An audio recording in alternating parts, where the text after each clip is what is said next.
My friends, take a moment. Imagine a warm kitchen at the end of the day.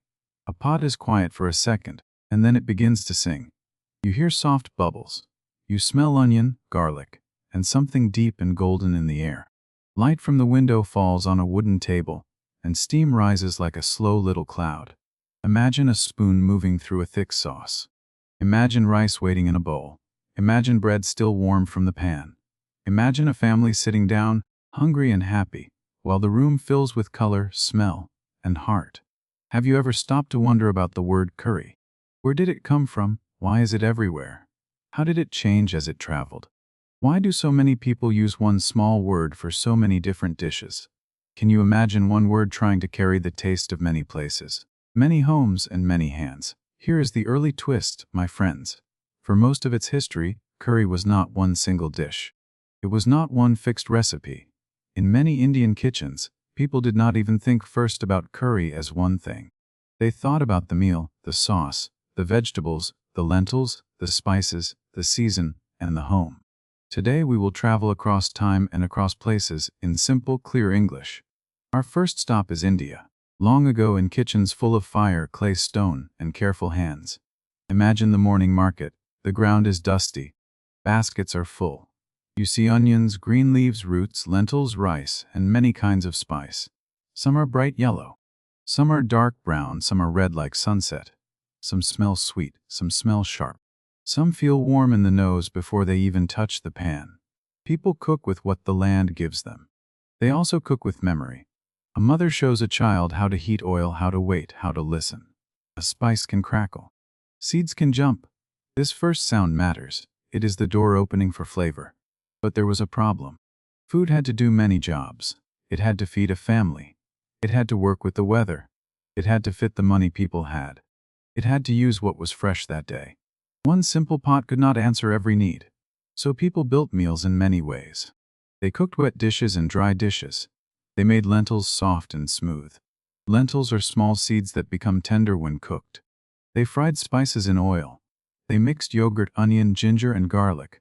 They used tamarind for sour taste, coconut for rich taste, and fresh herbs for bright taste. The result was not one curry. The result was a world of dishes. Some were thin and light. Some were thick and slow. Some were gentle. Some were hot. Some held vegetables. Some held beans. Some held fish or meat. Some were for daily life. Some were for guests. Some were for festival days. Say it with me. Many flavors, one meal. My friends, this is one of the most beautiful ideas in Indian food. A meal can have balance. One dish may be soft. Another may be sharp. One may cool the mouth. Another may wake it up.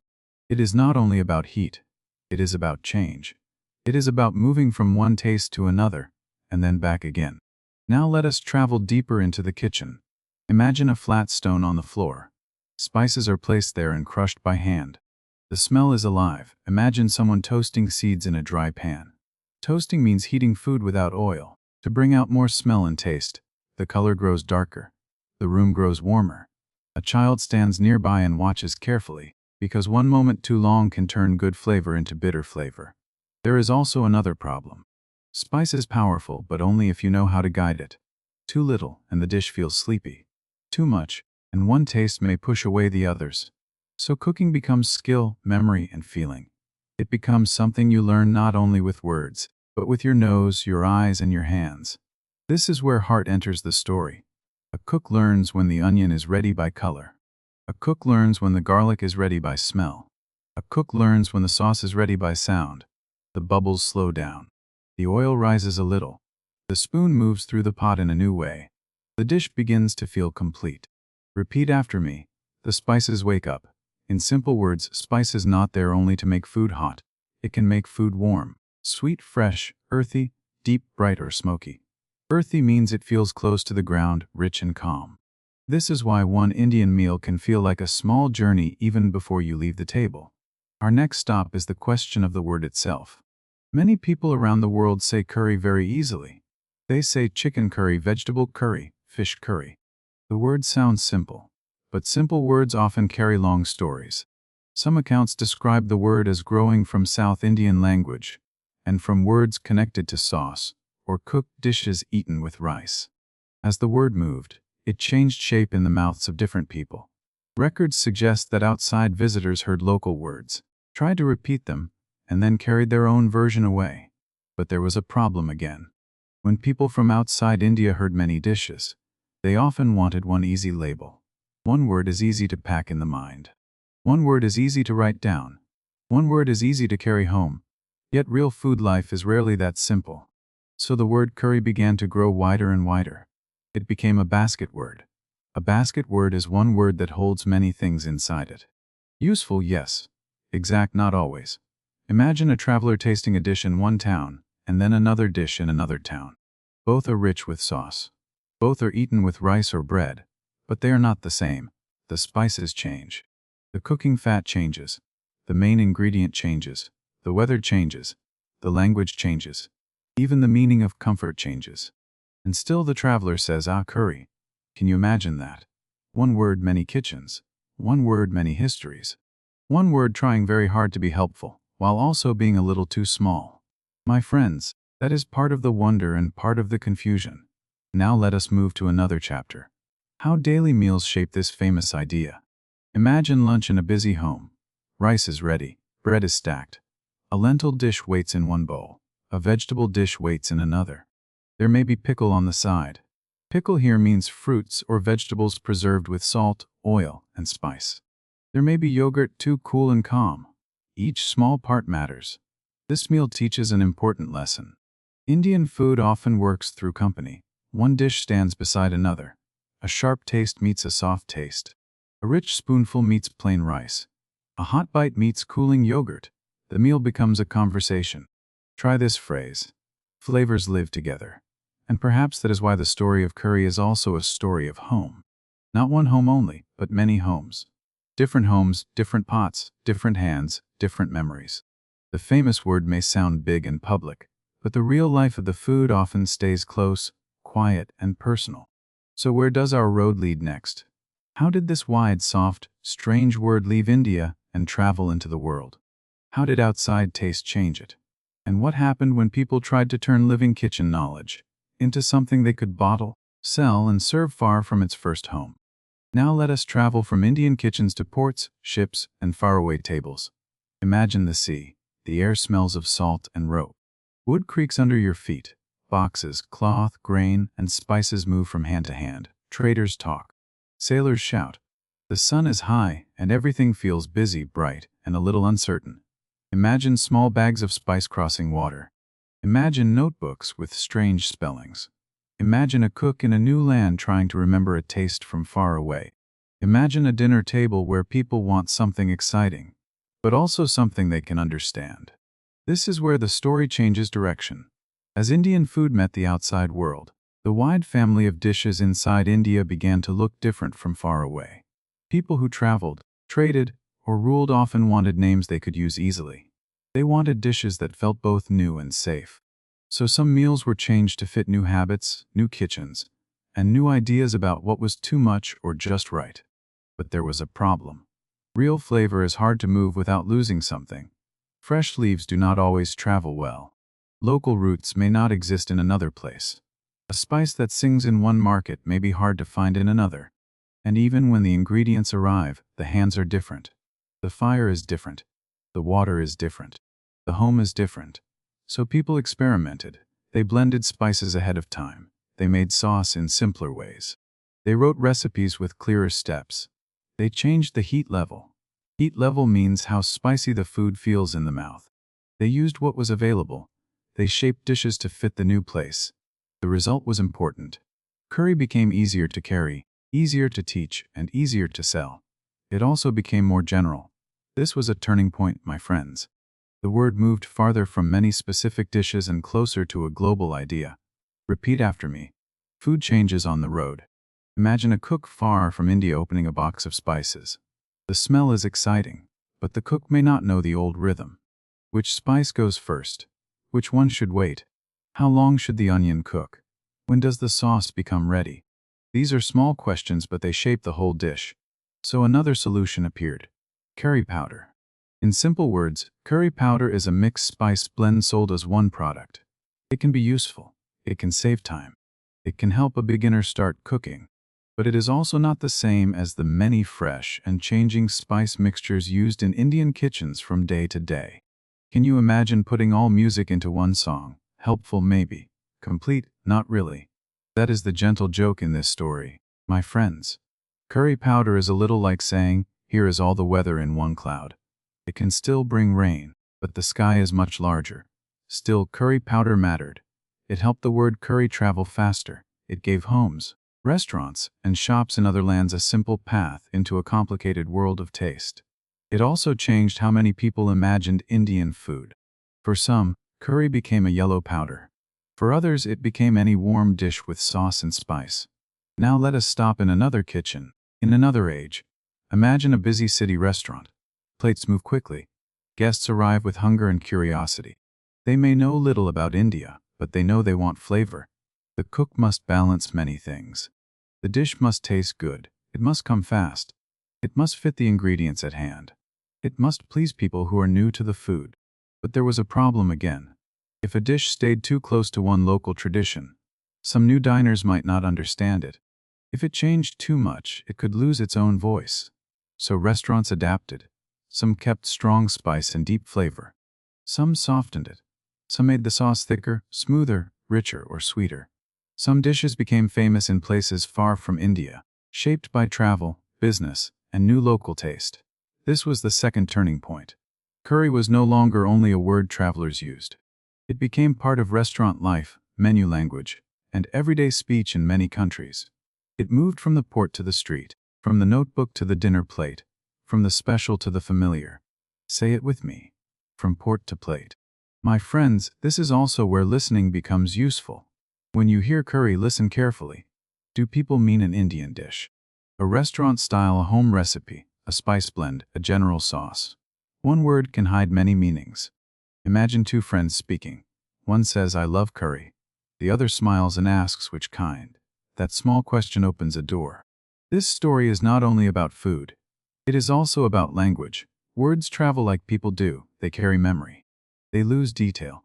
They gain new meaning. Sometimes they become bigger. Sometimes they become blurrier. Blurrier means less clear in shape. And yet, even in this wide blur, the dishes themselves keep living. In homes, cooks still chop toast, grind, stir, and taste. They still adjust. Adjust means to change a little to make something better. More salt, less water, more time, a touch of sour taste. Cooking stays alive because it keeps moving. Now let us return to India for a closer look at flavor. Imagine one region where coconut makes a sauce smooth and soft. Imagine another where yogurt gives body and gentle soreness. Imagine one place where mustard seeds jump in hot oil.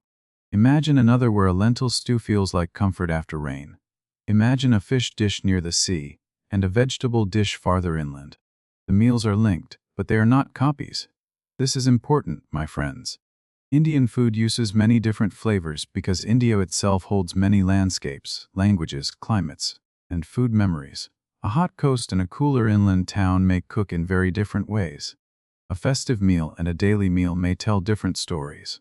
A rich sauce for guests may sit beside a plain dish made for balance. Try this phrase. Every kitchen has a voice. There is also the matter of bread and rice. Some dishes are best with rice. Some love flatbread. Flatbread means bread made thin and flat, often cooked quickly on a hot surface. The same sauce may feel different depending on what carries it to your mouth. Can you imagine a spoonful of spicy sauce on plain rice? Then imagine the same sauce with warm bread. The taste changes. The rhythm changes. Even the silence at the table changes. My friends, food is never only the food itself. It is also the hand, the tool, the bowl, the weather, the table, and the people beside you. That is why the history of curry cannot stay still. It keeps growing through change. And now we come to a full circle moment beginning to form. The world used one easy word. The world spread that word everywhere. But today many people are again looking more closely. They ask about regions. They ask about ingredients.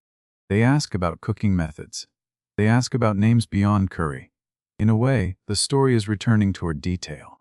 Repeat after me. Look closer, taste slower. This is a beautiful kind of change. The famous word remains. But more people now understand that it points to a much bigger world. The road that once simplified the food is now leading some people back toward care, variety, and respect. So what does that look like in daily life now? How do modern cooks, listeners, and learners meet this old and changing word? And how can one warm bowl still carry both history and heart at the same time? Now let us come into the present, my friends, where old kitchens and new kitchens often meet. Imagine a small home kitchen today. A phone rests on the table. A recipe is open. But near the stove something older is happening. Onion cooks slowly. Garlic softens. Spice warms in oil. Someone tastes the sauce, thinks for a moment, and adds just a little more salt. The old rhythm is still alive. Imagine another kitchen in another country. A person who grew up far from India is cooking curry for the first time. The person is careful, curious, and a little nervous. Will it be too strong, too weak, too thick, too thin? The spoon moves. The smell rises. A new memory is beginning. This is the modern chapter. Curry is now a world word. It lives in homes, restaurants, cookbooks, videos, and friendly family talks. It can still be confusing. It can still be too broad. But it can also be a doorway. A doorway to what? To listening more closely, to tasting more slowly, to seeing that Indian meals use many different flavors, not only one note, not only one style, not only one story. Say it with me. One word, many worlds. But there is still a problem. In many places, people continue to use curry as if it explains everything. It does not. Some dishes called curry are very different from one another. Some may not be called curry at home at all. Some are dry. Some are wet. Some are light. Some are rich. Some are daily comfort. Some are celebration. So modern cooks and learners often do something better. They ask more questions. What is in the dish? Is it built from lentils, vegetables, fish, or meat? Is it sour, sweet, earthy, or smoky? What kind of spice mix is used? Is coconut there? Is yogurt there? Is the sauce thick or thin? Have you ever noticed how a better question can open a better meal? This matters for English learning too. When you practice words through food, the words stay close to life. You do not only learn curry. You learn pan, stir, boil, chop, steam, spoon, taste, mix, serve. You learn thick, thin, fresh, warm, soft, rich, bright, sour. These are useful words. They live in the kitchen and they live in daily speech. Try this phrase. Stir, taste, and serve. My friends, that is part of the quiet beauty here. A food story can help language grow. You listen first. Then you repeat. Then the words begin to feel natural in your mouth, just as a cook repeats a movement until the hand remembers it. Imagine learning the phrase, the sauce is ready. Imagine saying, the spices smell warm. Imagine telling a friend, this dish is rich but gentle. These are small sentences, but they build confidence. Confidence means the calm feeling that says, yes, I can do this. Now let us take one more walk through the meal itself. Imagine rice in a simple bowl. Beside it is a lentil dish, soft and calm. Beside that is a vegetable dish bright with spice. There may be bread fresh from the pan. There may be yogurt for cool balance. There may be pickles sharp and full of surprise. You do not rush. You take a little of this, a little of that. Flavor changes from bite to bite. This is where heart returns again. Not because the meal is always expensive, not because it is always grand, but because it is thoughtful. Someone balanced the tastes. Someone chose what belongs together. Someone cooked with care. In many homes, that care is the real center. Not the famous word, not the restaurant menu, not the travel story. The center is the act of feeding people well. Can you imagine anything more human than that? And now our full circle moment becomes clear. Long ago, many kitchens in India held countless local dishes, each shaped by place, season, money, memory, and need. Then the outside world came and used one broad word. Curry. That word spread everywhere. It simplified. It changed. It sold. It traveled. But today the road bends again. More people are returning to the deeper picture. They still say curry, yes, but they also want to know more. They want the names, the textures, the methods, the regional voices. In a gentle way, the story is coming home. Repeat after me. The story comes home. This does not mean the traveling word was useless. It helped people begin. Many first tastes start with simple labels. Many first lessons begin with one easy word. That is all right. A doorway does not need to be the whole house. The important thing is to keep walking. My friends, when you hear the word curry now, perhaps you will hear more than one sound. Perhaps you will hear markets in the morning. Perhaps you will hear oil crackling in a pan. Perhaps you will hear ships at sea. restaurant doors opening, and home kitchens breathing out warm steam into the evening light. Perhaps you will also hear the soft lesson inside the story. Food travels, language changes, but care remains. And maybe that is why this story stays with us. Because it is not only about a famous dish name. It is about how people build flavor from what they have. It is about how meals carry memory. It is about how one table can hold both change and comfort at the same time. Try this phrase. Flavor carries memory. We do not have every detail. Records suggest many paths, many voices, and many kitchens shape this story. Some accounts describe the word in one way, and some in another. That is normal in food history. Meals move through daily life, and daily life does not always leave perfect notes behind. Still, the deeper truth feels clear.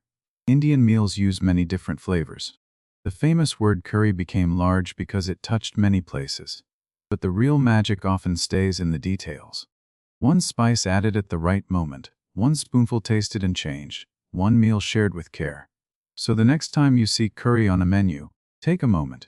The next time you smell onion and spice in hot oil, take a moment. The next time you hear a bubbling pot in a quiet kitchen, take a moment. Listen, taste, and perhaps smile a little too, because one small word has been traveling for a very long time, trying its best to carry a whole table on its back.